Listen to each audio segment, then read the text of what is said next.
Saya bicara tentang islamisasi ilmu Ismail Raji Al-Faruqi. Ismail Raji Al-Faruqi itu adalah orang Palestina. Beliau orang Palestina, kemudian mengungsi ke Amerika karena Israel itu ya, karena penjajahan Israel atas Palestina.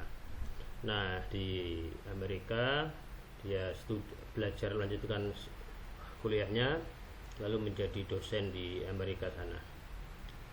Ismail Raji Al-Faruqi itu orangnya, karyanya banyak sekali dan karyanya hebat-hebat. Salah satu karyanya itu yang tebal gini, judulnya Cultural Atlas of Islam ya, Atlas Budaya Islam. Itu bukunya tebal, warna full color, itu penuh dengan gambar-gambar, ornamen-ornamen dan macam-macam. Isinya tentang sejarah dan dimensi-dimensi budaya Islam. Sudah diterjemahkan ke Indonesia, dan sekarang 2 tahun lalu itu cetak ulang di Mizan, tapi harganya luar biasa, 500.000, 450-an ribu bukunya, tebalnya. Kalau kamu pengen lihat versi bajakannya, ada banyak itu di Shopee, itu jual 100.000, 200.000 itu banyak. Itu fotokopi, tapi ya kurang bagus, gambar-gambarnya tidak terlihat secara jelas ya. Tapi kalau kamu pengen mau tahu itu isinya bagus. Cultural Atlas of Islam, Atlas Budaya Islam. Nah, salah satu gagasan pokok Ismail Raji Al-Faruqi itu adalah islamisasi ilmu. Pertanyaannya adalah, kenapa Al-Faruqi punya gagasan islamisasi ilmu? Ini pertanyaannya. Jadi teman-teman sekalian, dunia Islam di masa lalu itu, di akhir abad ke-19, awal abad 20, itu mengalami goncangan yang luar biasa di semua bidang aspek kehidupan, khususnya di bidang pendidikan. Di bidang pendidikan terjadi dikotomi antara ilmu-ilmu agama dan ilmu-ilmu umum, gitu kan? Banyak lembaga-lembaga pendidikan Islam itu yang hanya mempelajari ilmu-ilmu agama dalam tanda kutip ya, tafsir, hadis, fikih, kalam, begitu saja yang dipelajari. Mereka menganggap rendah ilmu-ilmu yang terkait dengan duniawi. Dan itu bukan hanya terjadi di 1-2 negara, tapi di hampir lah, atau semua negara Islam itu seperti itu. Di Indonesia, pondok pesantren itu hanya mengajarkan fikih atau tasawuf atau ilmu sastra Arab, gramatika Arab, nahwu shorof, badik, gitu aja. Di Al-Azhar Kairo itu juga seperti itu, hanya mempelajari syariah, tafsir hadis, gitu aja kan. Mereka menganggap ilmu-ilmu umum itu sesuatu yang asing dari Islam. Di sisi lain, terdapat lembaga-lembaga pendidikan barat modern yang didirikan oleh para penjajah di negeri-negeri muslim. Di Indonesia ada sekolah-sekolah Belanda yang itu hanya mengajarkan pelajaran-pelajaran umum, dalam tanda kutip ya, umum, dan sama sekali tidak diajarkan ilmu keagamaan sama sekali. Bahkan guru-guru sekolah Belanda itu seringkali merendahkan, melecehkan agama, karena mereka kebanyakan guru-guru Belanda itu kan didatangkan dari Eropa. Kemudian Eropa saat itu ya seperti itu kan, cenderung tidak suka pada agama. Maka ketika mereka mengajarkan para murid di sekolah-sekolah Belanda di Indonesia, di Nusantara, di Hindia Belanda saat itu, mereka juga nadanya negatif, nada peyoratif terhadap agama, khususnya Islam. karena itulah muncul dua kubu, ada dualisme pendidikan. Satu sisi pendidikan Islam yang tradisional, pesantren, terus sekolah-sekolah tinggi Islam yang ya tradisional semacam Al-Azhar saat itu. Al-Azhar pun saat itu metodenya masih menghafal, yang dikajinya kitab-kitab ulama dulu begitu. Di sisi lain juga tadi muncul sekolah-sekolah modern yang didirikan dan dikelola oleh para penjajah Eropa. Nah, kelamaan ini semakin jauh, semakin saling menghindar, semakin bertentangan. Murid-muridnya juga saling mengolok-olok, tidak bisa ketemu. Murid-muridnya, alumni-alumninya juga itu ya mereka face up face. Nah, atas dasar itulah kemudian Al-Faruqi prihatin. Al-Faruqi menganggap ini tidak bagus lah.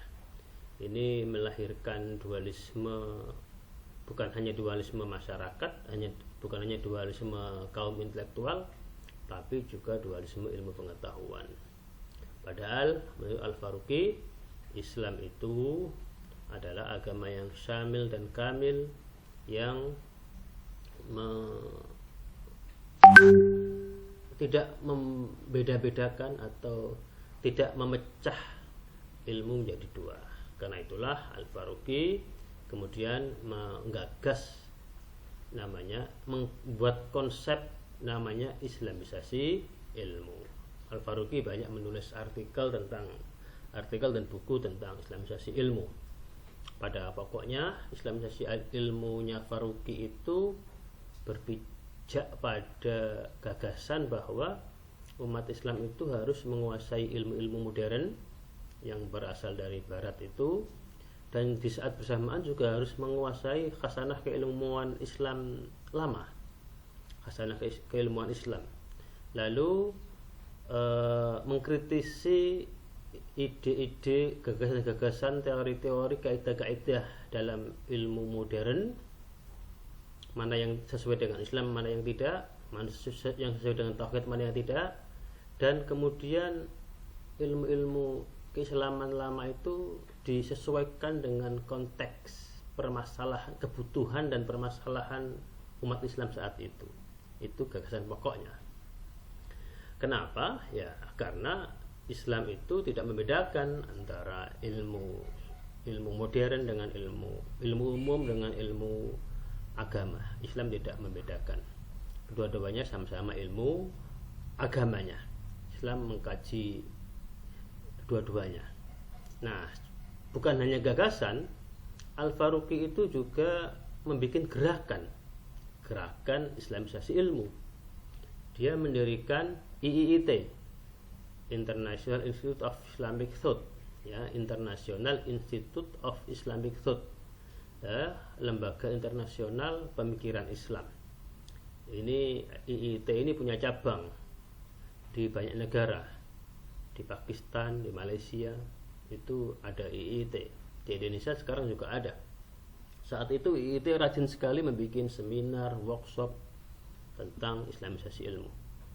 Bukan hanya membuat lembaga kajian, Al-Faruqi juga kemudian membuat gagasan kampus Islam, dan itu diwujudkan dalam bentuk Universitas Islam Internasional, International Islamic University. Di Asia Tenggara ada di Malaysia, di Kuala Lumpur, di Pakistan, kemudian di Sudan. Kalau nggak salah ada 3 atau 4 IIZU, International Islamic University. Kalau nggak salah ingat ya saya. Nah, dalam pembagian fakultas di IIZU itu tidak ada lagi istilah fakultas agama Islam kayak di kita kan di kampus-kampus umum ada fakultas agama Islam, FAI. Kamu bisa melihatnya di kampus-kampus seperti kampus Muhammadiyah atau kampus Unisma Malang atau yang lain, itu istilahnya fakultas agama Islam. seolah-olah Islam itu hanya, karena kenapa nggak pakai seperti itu? Karena itu menganggap seolah-olah Islam itu hanya satu bidang saja. Nah, di kampus IISU, International Islamic University, yang berakar dari gagasannya Faruqi itu, fakultas yang mengkaji keilmuan-keilmuan Islam lama seperti tafsir, hadis dan lain sebagainya itu istilahnya Faculty of Revealed Sciences, fakultas ilmu-ilmu wahyu, ilmu-ilmu kewahjuan, gitu kan. Nah, ada fakultas sains, ada fakultas yang lain, ada juga fakultas ilmu-ilmu kewahjuan, dan fakultas ilmu-ilmu kewahjuan ini digabung dengan fakultas humaniora, Faculty of Revealed Sciences and Humanities, gitu kan, fakultas ilmu-ilmu kewahjuan dan humaniora, kemanusiaan. Kenapa dia memakai istilah ilmu-ilmu kewahjuan? Karena ayat Tuhan itu kan ada dua. Ada ayat yang diwahyukan, ada ayat yang dikauniyahkan. Ada ayat kauniyah, ada ayat kauniyah. Dua-duanya sama dalam lingkup Islam. Maka keduanya termasuk dari bagian dari kajian Islam. Islam itu ada ilmu-ilmu wahyu, ada ilmu-ilmu kauniyah. Gitu loh gagasannya ya. Itu Al-Faruqi. Tapi kemudian sebetulnya gagasan seperti ini juga banyak muncul di kalangan ilmuwan muslim sebelum Faruqi malah. Di Pakistan itu ada beberapa tokoh yang seperti Shah Waliullah itu dan teman-temannya mendirikan namanya Universitas Aligarh. Kemudian itu juga mencoba mengintegrasikan antara ilmu-ilmu agama dalam tanda kutip dan ilmu-ilmu umum dalam tanda kutip ya.